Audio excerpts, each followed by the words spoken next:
After magpa-haircut sa Tony and Jackie, dito naman ngayon si Happy sa Barbero Blues. Siya naman ngayon ang inaantay namin. Nagpasundo na din kasi kami. Yun. Ayokong umupo sa loob eh. Naiinip ako pag nakaupo lang. So, ito.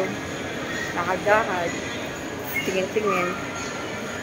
Yung tatlo kong babae, yung second, third, and bunso, kumain sa Yabu o Korean food. Ayoko naman kasi yun. Kaya binigyan kami ng pera para kumain naman sa ibang lugar, sa ibang kainan na pwede kong kainan. Ako lang naman kasi mapili. Pero recently nag-try na ako ng Japanese food. Noodles. Parang sarap.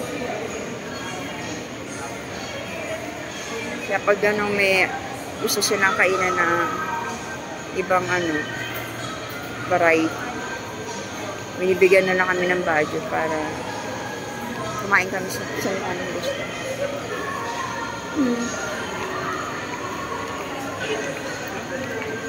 Happy New Year! Sabi, no? Ngayon lang ako nagganitong gupet. Ganda pala kapag medyo matanda na, tapos ganito na lang yung hair. Sa edad kong to, ngayon lang ako nagpa-bangs. Cute.